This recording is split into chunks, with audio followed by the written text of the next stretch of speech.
வாழ்க வளமுடன். ஓம் நமச்சிவாய. அனைத்து தமிழ் உள்ளங்களுக்கும் வணக்கம். நாம் இந்த பதிவில் வக்கர பயிற்சி அடையும் சனி பகவானால் ராசிக்காரர்களுக்கு ஏற்படும் சுப மற்றும் அசுப பலன்கள் என்ன என்பதனையும், அசுப பலன்கள் ஏற்படுமாயின் ராசிக்காரர்கள் செய்ய வேண்டிய பரிகாரங்கள் என்னென்ன, வழிபட வேண்டிய தெய்வம் யார் என்பதனை பற்றியும் விரிவாக காண்போம். உங்கள் வாழ்வில் வளமும் நலமும் செல்வ செழிப்பும் பெற்று வாழ்வில் உயரிய நிலையை அடைய எல்லாம் வல்ல இறைவனை வேண்டி விரும்பி கேட்டுக்கொள்கிறேன். வாழ்க்கையில் கஷ்டங்களை மட்டுமே சந்தித்த சில ராசிக்காரர்களின் வாழ்க்கையில் புது மலர்ச்சியை தரப்போகிறார் சனி பகவான். இந்த பெயர்ச்சியின் போது சில ராசிக்காரர்களை வாழ்க்கையின் உச்சத்திற்கு கொண்டு செல்ல போகிறார். ஒருவர் செய்த கர்ம வினைகளுக்கு ஏற்ப பலாபலன்களை கொடுப்பவர் சனி பகவான். சனி பகவான் மனது வைத்தால் போதும், குப்பையில் இருப்பவர்கள் கூட கோபுரத்திற்கு செல்வார்கள். மன்னராக இருப்பவர்கள் கூட முடி துறந்து நாடு இழந்து நலன் போல அலைய வேண்டியதுதான். சிவனாக இருந்தாலும் யமனாக இருந்தாலும் சனியின் தண்டனையில் இருந்து தப்ப முடியாது. எல்லோருக்கும் ஒரே தீர்ப்புதான். அரசனை ஆண்டியாகவும் ஆண்டியை அரசனாகவும் மாற்றுவார். சனி பகவான் எல்லோருக்கும் கெடுதல் செய்ய மாட்டார். அவரவர் கர்ம வினைகளுக்கு ஏற்ப பலன்களை கொடுப்பவர். சனி பெயர்ச்சியால் யாருக்கெல்லாம் பாதிப்பாக இருந்ததோ அவர்களுக்கு சில நன்மைகள் நடைபெறப் போகிறது. சனி பெயர்ச்சியால் யாருக்கெல்லாம் சாதகமாக இருந்ததோ அவர்களுக்கு சில பாதிப்புகள் உண்டாகலாம்.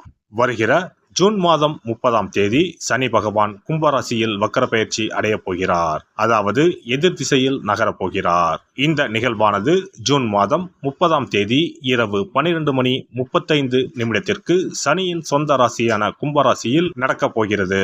நவம்பர் மாதம் 15ஆம் தேதி வரை சனி கும்பத்தில் வக்ர நிலையில்தான் பயணிப்பார். இப்படிப்பட்ட சூழ்நிலையில் சில ராசிக்காரர்களுக்கு சனி பகவானின் சிறப்பு அருள் கிடைக்கும். அதாவது இந்த ராசிக்காரர்களுக்கு வேலை மற்றும் வியாபாரத்தில் பதவி உயர்வு, சம்பள உயர்வு கிடைக்கலாம். வேலை இல்லாதவர்களுக்கு நல்ல வேலை கிடைக்கும். சனி பகவான் தற்பொழுது கும்பராசியில் உள்ள கடைசி நட்சத்திரமான புரட்டாதி நட்சத்திரத்தில் சஞ்சரிக்கிறார். அதன் பின்னர் நவம்பர் 15ஆம் தேதி மீண்டும் நேராக பயணிக்க உள்ளார். இப்படி வக்கர நிலையில் சுமார் 139 நாட்கள் சனி பகவான் பயணிக்க உள்ளார். சனி பகவான் வக்கரமாவதால் அதன் தாக்கம் அனைத்து ராசிகளிலுமே காணப்படும். அதுவும் சில ராசிக்காரர்களுக்கு பொற்காலமாக இருக்கப் போகிறது.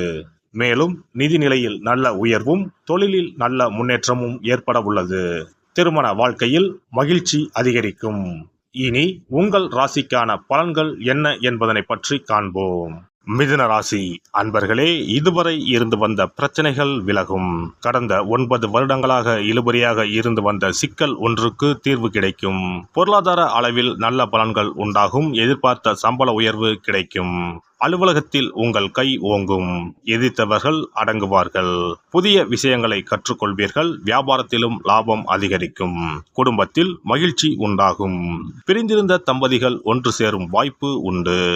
புதிய மனிதர்களின் சந்திப்பால் மனதிற்கு மகிழ்ச்சி கிடைக்கும்.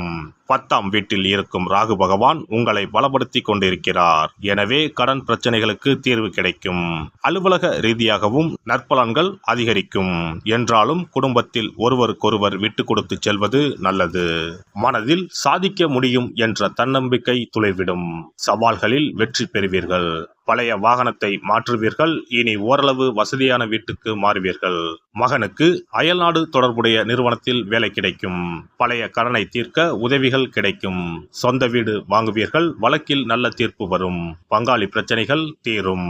திட்டமிட்ட காரியங்கள் அனைத்தும் கைகூடும். தன்னிச்சையாக சில முக்கிய முடிவுகள் எடுப்பீர்கள். சோர்வு நீங்கி துடிப்புடன் செயல்பட தொடங்குவீர்கள். எதிர்பாராத பணவரவு உண்டு. பழைய கடனை தீர்ப்பதற்கு புதிய வழி பிறக்கும். சகோதரிக்கு நல்ல விதத்தில் திருமணம் முடியும்.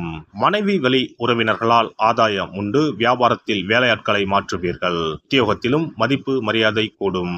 இல்லத்தரசிகளே, தங்க ஆபரணங்களை வாங்கி சேர்ப்பீர்கள். பிள்ளைகள் உதவிகரமாக இருப்பார்கள். மாமனார் மாமியாருடன் கருத்து மோதல்கள் நீங்கும். அலுவலகம் செல்லும் பெண்களே, இனி பணியில் நிரந்தரமாக்கப்படுவீர்கள். கன்னி பெண்களே, விரைவிலேயே திருமணம் நடைபெறும். மாணவ மாணவிகளே, உயர்கல்வியில் வெற்றி பெறுவீர்கள். விரும்பிய கோர்ஸில் சேர்வீர்கள். ஆசிரியரின் அன்பை பெறுவீர்கள். வியாபாரிகளே, இனி சந்தை நிலவரம் அறிந்து புதிய சரக்குகள் கொள்முதல் செய்வீர்கள். நல்ல வேலையாட்கள் அமைவார்கள். புது ஏஜென்சி எடுப்பீர்கள். கெமிக்கல், இரும்பு, பாசுமதி அரிசி, எண்ணெய் வகைகளால் லாபம் உண்டு. உத்தியோகத்தில் இனி உங்கள் கை ஓங்கும். உங்களை புரிந்து கொள்ளும் அதிகாரி வந்து சேர்வார். எதிர்பார்த்த சலுகைகள் கிடைக்கும். பழைய சம்பள பாக்கிகளும் வந்து சேரும்.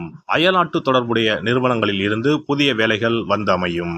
இந்த வக்கர பெயர்ச்சி உங்களை தலை நிமிர வைப்பதுடன் நீண்ட நாள் ஆசைகளையும் நிறைவேற்றுவதாக அமையும். விழுப்புரத்திலிருந்து திருக்கோவிலூர் செல்லும் பாதையில் உள்ள கல்பட்டு என்னும் ஊரில் அருள்பாலிக்கும் ஸ்ரீ சாந்த சனீஸ்வரரை புனர்பூசம் நட்சத்திரம் நடைபெறும் நாளில் சென்று வணங்குங்கள். வாய் பேச இயலாதவர்களுக்கு உதவுங்கள். வாழ்வில் வளம் பெருகும். சிறப்பு பரிகாரம். நவ கிரகங்களில் சனி பகவான் நீதி தவறாதவர். அவரவர் கர்ம வினைகளுக்கு உரிய பலனை தவறாமல் வழங்குபவர். பொதுவாக சனி பெயர்ச்சி என்றாலே எல்லோரும் பயப்படுவார்கள். அப்படி பயப்பட வேண்டிய அவசியமே இல்லை. சனி பகவானால் பாதிப்புகள் ஏற்படும் பட்சத்தில் பாதிப்பில் இருந்து விடுபட பல எளிய பரிகாரங்கள் உள்ளன. ஒரு கைப்பிடி பச்சரிசியை எடுத்துக்கொண்டு அதை நன்றாக பொடி செய்து கொள்ள வேண்டும். பிறகு சூரியனை வழிபட வேண்டும். சூரியனை வழிபட்ட பிறகு குளக்கரையிலோ மரத்தின் அடியிலோ உள்ள விநாயகரை 3 முறை வலம் வந்து வழிபட்டு விட்டு பொடி செய்த பச்சரிசி மாவை தரையில் போட வேண்டும். அப்படி போடும் மாவை எறும்புகள் எடுத்துச் செல்லும். குறிப்பாக வன்னி மரத்தின் அடியில் இருக்கும் விநாயகரை வலம் வருவது மிகவும் விசேஷம். இந்த பரிகாரத்தை எப்போதுமே தொடர்ந்து செய்வது மிகவும் நல்லது. ஒருவருக்கு சனி தசை வந்துவிட்டால் அவருக்கு சந்தேக புத்தி வந்துவிடுகிறது. யார் சொல்வதையும் ஏற்றுக்கொள்ள மாட்டார்கள். குறிப்பாக அஷ்டமத்து சனி மிகவும் கஷ்டப்படுத்திவிடும். 7.5 சனியின் பாதிப்பை விடவும் அஷ்டமத்து சனி மிக அதிக பாதிப்பை ஏற்படுத்தும். அஷ்டம சனி நடப்பவர்கள் சனியினால் ஏற்படக்கூடிய பாதிப்புகளில் இருந்து விடுபட பின்கூறும் நியதிகளை கடைபிடித்தால் பாதிப்புகளின் தாக்கத்தில் இருந்து விடுபடலாம். சனி தசை நடக்கும்போது எந்த செயல் செய்தாலும் தாமதமாகும். அதற்காக கோபப்படக்கூடாது. பொறுமையாக இருக்க பழகிக்கொள்ள வேண்டும். தினமும் காகத்துக்கு எள் கலந்த சாதம் வைக்கவும். பிரதோஷ பூஜைகளில் பங்கேற்பது நல்லது. சனிக்கிழமை தோறும் சனி பகவானுக்கு இரும்பு அகல் விளக்கில் நல்லெண்ணெயில் தீபம் ஏற்றி வழிபடவும்.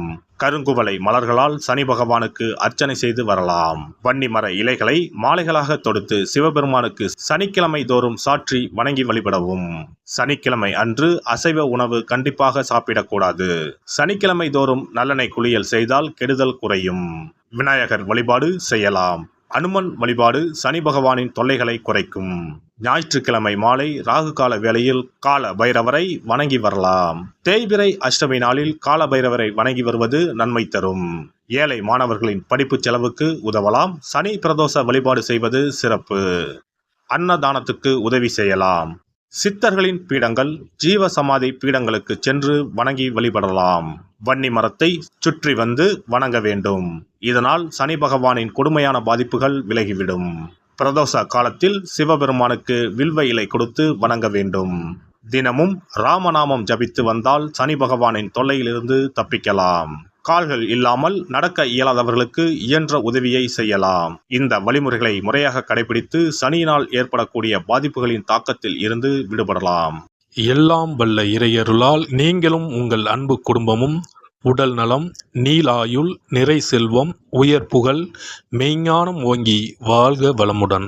இந்த வீடியோ பதிவு உங்களுக்கு பிடித்திருந்தால் லைக் பண்ணுங்க, கமெண்ட் பண்ணுங்க, ஷேர் பண்ணுங்க. மறக்காம சப்ஸ்கிரைப் பண்ணுங்க. பக்கத்துல இருக்கிற பெல் பட்டனை கிளிக் பண்ணுங்க. நன்றி, வணக்கம். ஓம் நமச்சிவாய. சிவாய நம.